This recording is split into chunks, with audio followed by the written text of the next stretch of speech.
It's no secret that the annals of television history have given us many a delightful tune, the sort that imprints upon the mind and refuses to budge.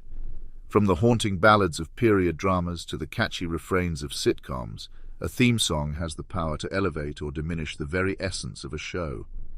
And when a franchise as venerable and hallowed as Star Trek descends into the mire of the saccharine and trite, one cannot help but feel a mixture of bafflement, indignation, and perhaps mournful lamentation. Enter Star Trek Enterprise. Trek has long been a beacon for those who yearn for a future of unity, discovery, and intellectual fulfillment. Its appeal lies in its unflinching optimism and the promise of what humanity might achieve when the chains of pettiness, greed, and bigotry have been cast off. But with its prequel series Enterprise, the viewer is assaulted, and I use that term with utmost severity, with a theme song so utterly out of tune with the ethos of Star Trek that it's almost a tragicomedy. Where My Heart Will Take Me, Russell Watson croons, with the sort of pomp and bombast that might befit a karaoke night, but feels agonizingly out of place in the cathedral of science fiction that is Star Trek.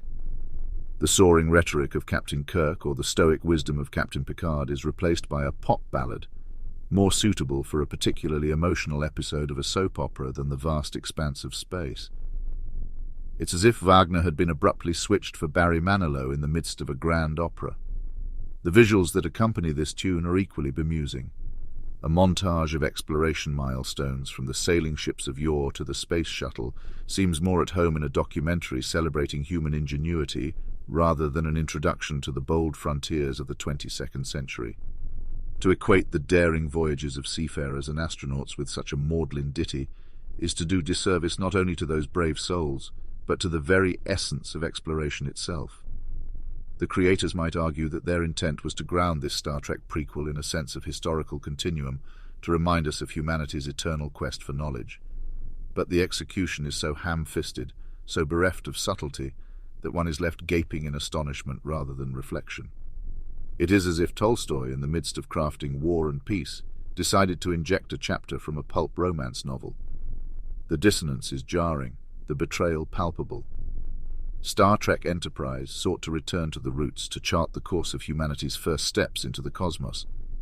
Yet its theme song and intro became emblematic of its struggles, a mishmash of the old and new, with neither resonating as they should. Star Trek, in all its manifestations, has never shied away from taking risks.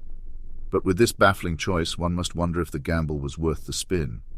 In the grand tapestry of Star Trek, the Enterprise theme will likely be but a minor blip, an oddity that future generations might look upon with bemused curiosity. But for those of us who revered Star Trek as a bastion of intellectualism and aspiration, it remains a somber reminder. Even the mightiest can stumble, and when they do, the fall is felt by us all. One can only hope that future voyages, whether in space or on screen, will steer clear of such ill-fated detours. For now, we can only clutch our ears, steel ourselves, and dream of the stars. Hopefully to a different soundtrack.